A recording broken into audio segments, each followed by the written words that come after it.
Hey everybody! In this video, we're going to be taking a look at the all-new redesigned Weaver CUB Sewing Machine. We're going to do a little practice stitching at first to make sure it's all dialed in, and then I'll make a small project afterwards just to see how it handles it and give you all my overall impressions. So welcome to Texas Heritage.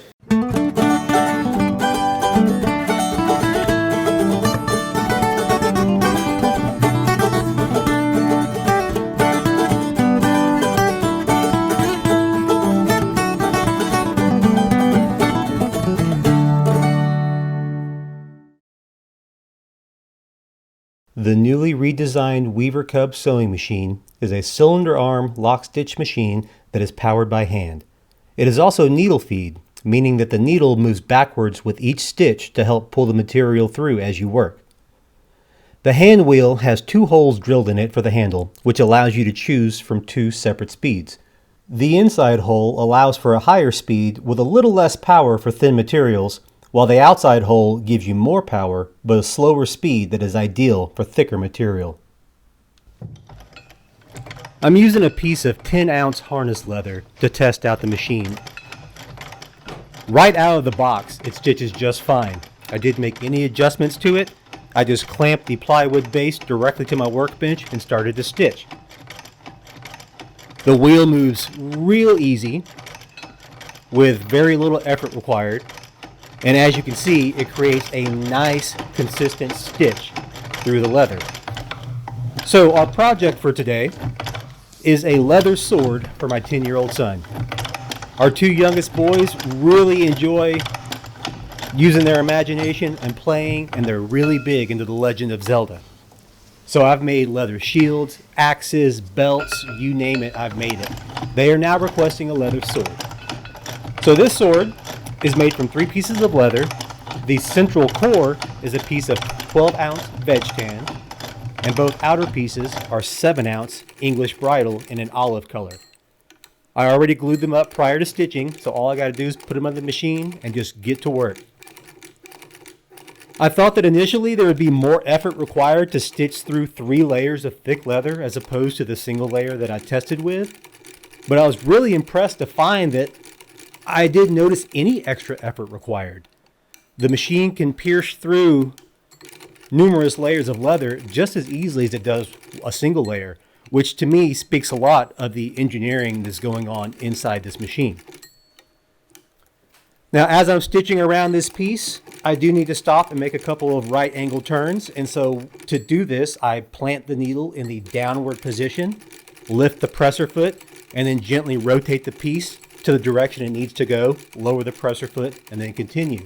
Since the machine doesn't require a lot of effort to turn, I'm able to focus on keeping my stitch line nice and straight and consistent with my left hand. The needle feed on this machine is really nice because it's pulling the leather through with each stitch, which means there's less work for me to do overall. This machine has a fairly deep throat, which allows you to fit somewhat larger or bulkier objects on the right side of the needle.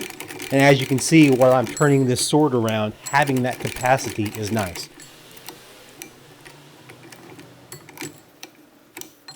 To finish my stitch, I again plant my needle in the downward position. I rotate the piece 180 degrees and then stitch back 3 or 4 stitches. This is known as a back stitch or a back tack, and it really helps to keep that stitch from unraveling at the end of the stitch line.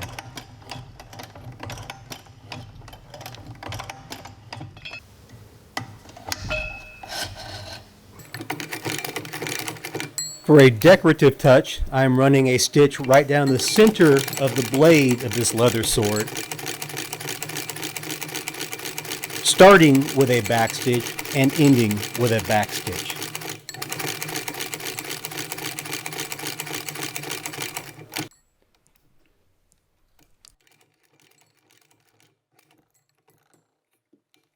Overall, I'm pretty happy with how this Weaver CUB performed. The stitching was really easy on this stuff, and this is close to 1/2 inch thick. It's just a little over 7/16. It didn't struggle whatsoever. The stitches look great on the back side, great on the front. Everything's nice and straight. If it can handle something like this with zero issues, there's no reason to think it wouldn't work well for just about anything that you can fit under that presser foot. As you can see, the stitches on this sword are really nice. The spacing is nice and consistent.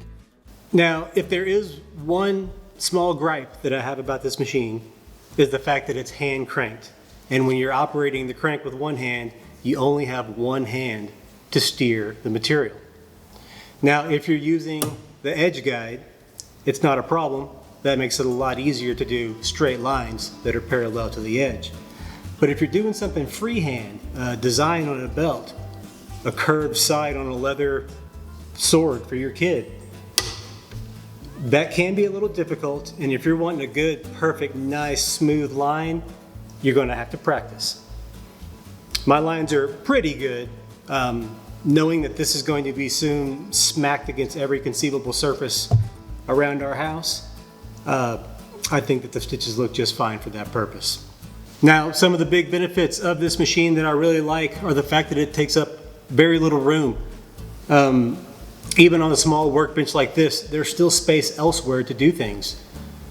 It's also pretty lightweight, so moving it around, if you only have one workbench and you need to move this so you can do some other steps of your process, it's easy enough just to move this and set it down under your bench, in a closet, anywhere else you might need, because it is small and compact, shouldn't be a problem.